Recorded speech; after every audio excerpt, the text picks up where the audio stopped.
Bienvenida, bienvenido. Esta es la Semana en 10, un espacio de la Barra Mexicana, Colegio de Abogados, dedicado a llevarte a ti las noticias jurídicas más relevantes de la semana. Mi nombre es Luis Pereda y comenzamos. De nuevo, el Congreso de la Unión es omiso en perjuicio de usted. La Suprema Corte de Justicia determinó que el Congreso de la Unión tiene la obligación de emitir a la brevedad la Ley General en materia de mecanismos alternativos de solución de controversias. Esta obligación no cumplida del Congreso existe desde febrero de 2017, cuando se publicó el decreto transitorio por el cual se reformaron diversas disposiciones de la Constitución Política en materia de mecanismos alternativos de solución de controversias, mejora regulatoria, justicia cívica e itinerante, así como registros civiles. Dicho de otra manera, el Congreso de la Unión tenía 180 días naturales para publicar una ley desde febrero de 2017 y no lo ha hecho.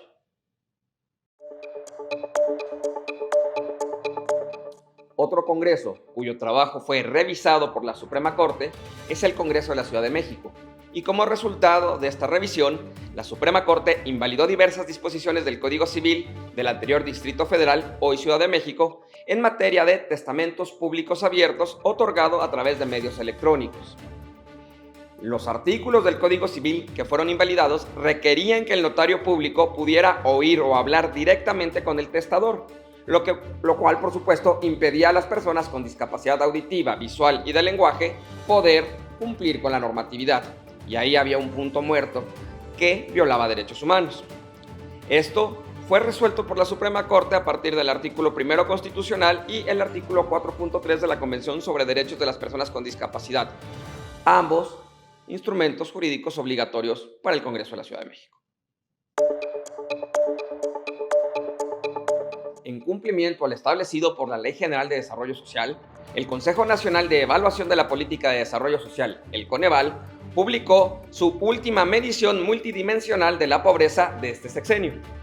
El periodo de análisis es del 2018 al 2022 y va a permitir medir correctamente y con veracidad las implicaciones económicas y sociales de la pandemia causada por el COVID-19. La pobreza multidimensional implica que hay una privación en los derechos sociales y un ingreso mensual que no permite adquirir una canasta alimentaria, así como bienes y servicios necesarios. Los resultados traen claros y oscuros como cualquier otra medición social compleja. Un ejemplo de ambos: la población en situación de pobreza multidimensional pasó de 51.9 a 46.8 millones de personas a nivel nacional entre 2018 y 2022. Esto quiere decir, la pobreza multidimensional bajó.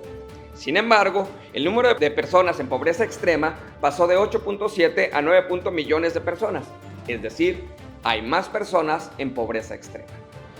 La invito a que consulte esta información en la página del Coneval y usted llegue a sus propias conclusiones. Y en una buena noticia para la protección de los derechos laborales de trabajadoras y trabajadores, gracias al Tratado de Libre Comercio más importante de este país, es decir, el TEMEC, se pudieron identificar y reparar violaciones a derechos humanos de naturaleza laboral en una empresa de Aguascalientes.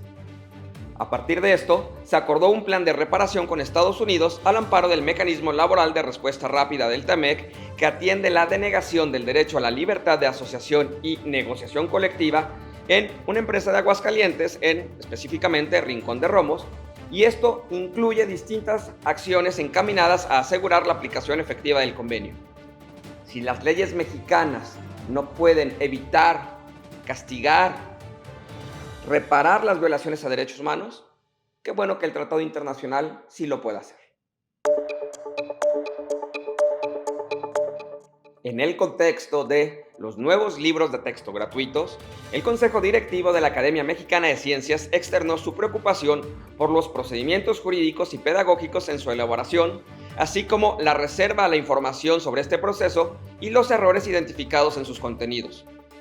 Los libros, dice la Academia Mexicana, parecen tener una concepción que no da el cabal cumplimiento a la pluralidad que existe en la sociedad mexicana, y tampoco hay claridad en lo relativo a su contribución a una educación de calidad basada en los resultados del progreso científico, como establece el artículo 3 constitucional. Sin lugar a dudas, un mal inicio para estos libros. la Barra Mexicana, Colegio de Abogados, recibió con júbilo la resolución de la Juzgadora Federal que ordenó la inmediata liberación de la jueza Angélica Sánchez Hernández, quien, pese a estar ejerciendo en Veracruz, fue aprehendida en la Ciudad de México, aun cuando contaba una suspensión desde el 9 de junio de este año, lo cual sin lugar a dudas fue un atentado directo a la independencia judicial. La Barra Mexicana Colegio de Abogados contribuyó y colaboró en los argumentos que la jueza federal tomó en cuenta a través de un escrito donde expresó su preocupación y las violaciones jurídicas que había en esta ilegal detención. El titular del Ejecutivo Federal firmó un decreto para proteger rutas de peregrinación y lugares sagrados de distintos pueblos originarios de México. Por supuesto, esta es una buena medida, pero los comentarios en redes sociales nos hicieron esperar, como por ejemplo, si iba a suceder también lo mismo con las carreteras de México, que se han vuelto cada vez más inseguras, o si este decreto iba a proteger a los pueblos originarios del crimen organizado que los acosa constantemente. Derivado de la pronta vacancia que ocurrirá en la Sala Superior del Poder Judicial Federal con la salida de los magistrados José Luis Vargas Valdés e Indalfer Infante González, la Suprema Corte publicó una convocatoria para aquellas personas que consideren que pueden cubrir los requisitos solicitados para que presenten su candidatura antes del 25 de agosto de este año. A partir de esa convocatoria, la Suprema Corte integrará una terna que se presentará al Senado para que sea esta Cámara la que decida quiénes serán las personas que ocupen 2 puestos en la Sala Superior del Tribunal Electoral del Poder Judicial de la Federación. A partir de un acuerdo publicado en el Diario Oficial de la Federación, se le dio el control a la Secretaría de Marina de 3 entidades paraestatales.